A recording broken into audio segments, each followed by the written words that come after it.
Wish is the newest Disney filler in a long list of failures. Quality-wise, the screenplay seems to be something you can order off Wish.com. With a predictable plot, forgettable characters, and uninspiring visuals, Wish falls short of capturing the hearts of viewers. In recent years, Disney's magic touch has been wearing thin. Disney has been at it for a literal century now and yet still somehow manages to release such subpar work. Hi everyone, my name is Pat and today I'm gonna take a look at Wish. My favorite character in the movie was King Magnifico, and that was solely due to Chris Pine's outstanding performance. I'm happy to see he brought his A-game to this sad B-movie, or even lower. Unfortunately, this is where my list of good things ends. The movie has three major issues. Also, the first one is purely subjective. Disappointing visuals. Regardless of how boring the last few Disney movies have been, the visuals have always been on point. An animated Disney feature film was always something you could appreciate the art of. Wish, on the other hand, is something you don't want to look at, and it's a movie. The character designs were uninspired, every background character wears the same teal-colored moss-green medieval clothes. The color palette was extremely muted instead of something contrasting or vibrant at times, which made the movie quite dark. The movie grain is very harsh and makes the already dark colors even darker. The art style was unimaginative and was nothing you haven't seen before in other movies. Everything in this movie just seems like a repurposed asset from previous projects, with the intent of saving money and cutting corners and costs as much as possible. The polar opposite of that would be Spider-Man Across the Spider-Verse, where every frame of the movie feels like an artwork and oozes passion for the craft. The second issue is that singing does not equate to a story. When taking apart the first act of Wish, which in a 90-minute feature film tends to end about at the 30-minute mark, we get 10 minutes spent on singing alone. 10 more minutes are spent on the protagonist stressing about the interview to become the King's Apprentice, and after watching the movie, we still don't know what the King's Apprentice is or does. The remainder is spent on the main character moping around because she didn't get her way until we reach the inciting incident, the arrival of the star. This is not how you start a movie. This is how you kill it. More time should have been invested in the story's key elements, like the detriment of giving up a wish, the king suffering a traumatic event in the past, a plausible reason why the king collects and guards wishes, and elaborating why her grandfather's wish is deemed too dangerous to grant. These key points are only mentioned in passing rather than focused on. Compared to Aladdin from 1992, the songs in the first 30 minutes total less than 5 minutes. The rest of the time is spent on crafting an engaging hook, introducing characters, establishing their character traits and motivations, and character relationships. Conflicts are the engines that drive stories forward. The protagonist and the villain's differing opinions on how to judge certain wishes should, emphasis on should, provide the basis for the movie's conflict, but it doesn't. The main conflict revolves around the king wanting to protect the kingdom and its people by policing their wishes. Asha wants her grandfather's wish granted at all costs, regardless of unleashing potential murderers and rapists upon the kingdom, from my understanding. The movie refuses to acknowledge the existence of evil people and harmful wishes. This leads to the following issue. If you've made it this far, please leave a like, and if you're enjoying the content, consider subscribing to the channel. I'd appreciate it. The concepts and story elements are underdeveloped and could have been fixed by adding a wand, but I'm getting ahead of myself. Let's start with the magic system. The first thing we're introduced to in the movie is magic. Sort of. Magic exists and the king uses it.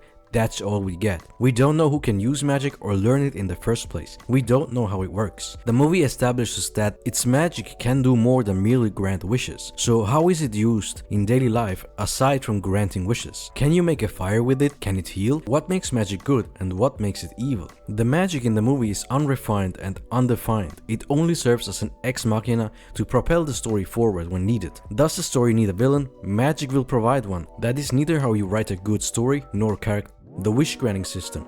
The wish granting is just as vague. What are the downsides of entrusting your wish? Prior to Asha's meddling, the people seemed to live happy lives. Can you choose to keep your wishes? If not, why not? And what happens to those who refuse to give up their wish? Banishment? Which wishes can be fulfilled and which ones can't? All we're shown are a tailor and a knight getting their wishes granted. Can abstract wishes like flying even be granted? What if somebody wishes to be a greater sorcerer than the king? What are the implications in this case? If your wish is to have a loving family, are you you doomed to be single if the wish is never granted? And what if you are in love with someone specific who doesn't love you back? Will the wish infringe upon someone else's free will? The characters themselves bring up interesting points.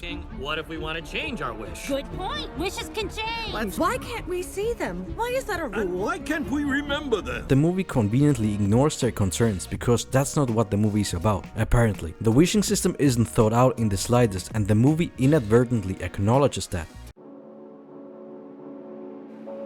The heroine is a bumbling fool who needs to be rescued from every roadblock singing can't resolve. Her biggest weakness is she cares too much. The Disney princesses of today are worse than the damsels in distress of old. Asha's motivation was decided before the movie even began because the only reason she wants to become the king's apprentice is to ask him to fulfill her grandfather's wish. Would you maybe grant his wish tonight? Well, that was fast. Not once does she think about the implications granting that wish could have, or if she might be in the wrong. Not that I blame you for trying to cheat the system. I'm not trying to cheat at anything. Come on! Her grandfather is a good guy. If the kingdom's prosperity must be sacrificed to grant him his wish, it must be done.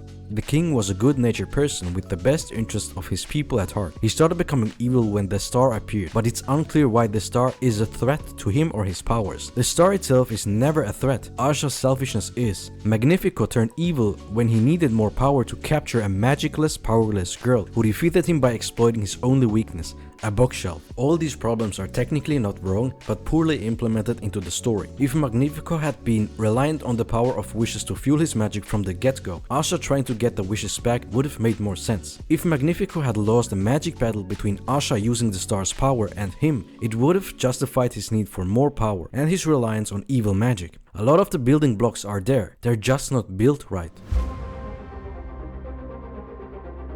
Lastly, we are missing a fundamental issue. Stakes. The king isn't a bad person. He genuinely cares for his people, their well-being and safety. The people are happy and content and willingly give up their wishes in the hopes of getting them granted. At the start of the movie, there is no peril or downside. The only one who is unhappy is Asha. She wants her grandfather's wish granted, which is her own selfish desire, not his. He's actually content. Here is where we circle back to the underdeveloped wishing system and elaborate on why some wishes shouldn't be granted. It would have been more interesting if she had stolen her grandfather's wish, granted it through the power of the wishing star, and then caused a calamity, proving Magnifico's worries right.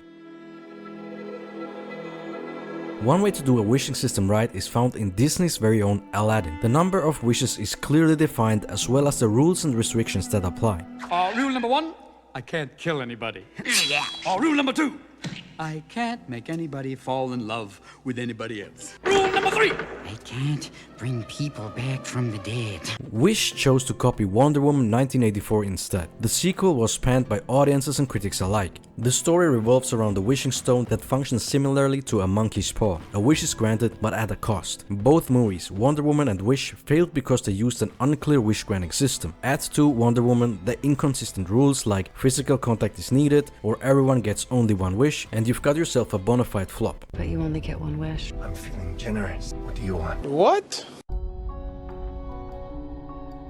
Now that we've covered why it was bad, let's figure out how to improve. I'll be focusing on the first act only because later acts can play out however one wants. In storytelling, an interesting beginning is crucial and often decide if people are gonna be interested in the subsequent story or not. Firstly, let's refine the magic system. Let's make Magnifico the only magician and change his everyday magic to be powered by consuming wishes but keep it a secret. When granting a person's wish during the ceremony once a month, he uses a powerful wand he crafted himself. Now we have two types of magic: restricted and unrestricted magic. Next, let's make the main character interesting and add an intriguing hook. Let's kick the grandfather's wish to the curb and instead have Asha's 18th birthday coming up. Happy birthday! As the movie itself states, the tradition in the kingdom is to hand over one's wish to the king on the 18th birthday. When you turn 18, you get to give your wish at a ceremony. At the ceremony, Asha refuses to hand over her wish. Failing to explain why, the king extracts her wish regardless, only to realize she has no wish because she doesn't know what she wants yet. The queen suggests she becomes the king's apprentice to help him handle the wishes and get inspiration for her own. Now, the protagonist is a blank canvas. This allows her to define her character throughout the movie through her own decision making. Being the king's apprentice, he explains that there are good wishes and bad wishes. It's too dangerous. and they need to be sorted. He explains that wanting to become a ship's captain is great, but he'll never grant such a wish as he cannot control if the person ends up becoming a pirate or not. Therefore, the wish will be put on hold. Asha sorts wishes when she comes across one of her friend's wishes. He wishes to be a fireworks technician and bring joy to the people, but the king discards his wish because he might become an arsonist instead. When Asha protests, he kicks her out as his apprentice. The next time she sees her friend, his personality has changed. He no longer smiles and he is devoid of all joy. She realizes there are many more like him and decides to sneak into the palace and with the wish-granting wand return the discarded wishes to the people. Instead, she discovers that discarded wishes are not being kept but destroyed to fuel the king's magic. The king sees her, they fight in the tower, and the spell cast by the wand hits the heavens above, calling down a shooting star. In the confusion, Asha flees from the castle. During her escape, she crosses paths with the sentient shooting star who helps her escape her pursuers. The star reveals that his grandson has gone missing and he's been looking for him ever since. Asha realizes that the wand is a prison trapping the grandson and the evil king must be stopped. A setup like this provides everything you need for a classic fairy tale: a selfish and power-hungry villain, a heroic character that rises to the occasion, a quest to save and reunite missing family members, and saving unsuspecting people from an encroaching evil. I have no insight into Wish's production phase to accurately determine what the concrete issue was that led to the movie's poor quality. However, I identified two major issues that could explain the poor quality. First and foremost, the Hollywood writers' strike aligns with the movie's production period. It's possible that the animators had to work off an initial script or a rough draft because there was no one to edit or rewrite the script. It would explain why basic storytelling elements were poorly implemented and things like character development and arcs are missing entirely. Secondly, the time crunch. It's no secret that Disney pushed Wish as their film feature to celebrate their 100 years of existence. One of the things we talked about a lot when we thought about 100 years. The appearance of the credits showcases that. This is pure speculation on my part, but it's possible that the theme was chosen by Disney themselves to mirror their company's mission statement, to let children dream and fulfill their wishes. After all, Disneyland is touted as the happiest place on earth. There is a real possibility that the time crunch hampered the team's creativity and imagination to write a compelling story.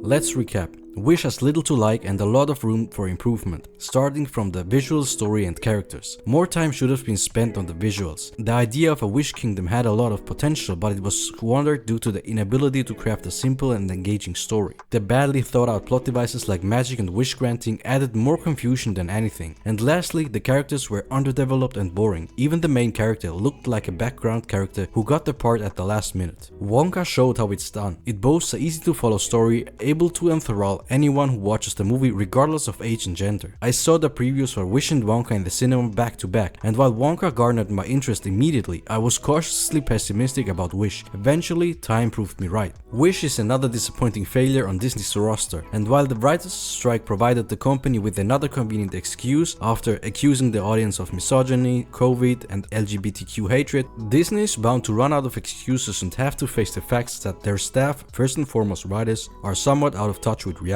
Anyway, that's it for me about Wish. Share your thoughts on the movie in the comments down below. If you like this video, don't forget to give it a thumbs up, and if you'd like to see more, subscribe to my channel.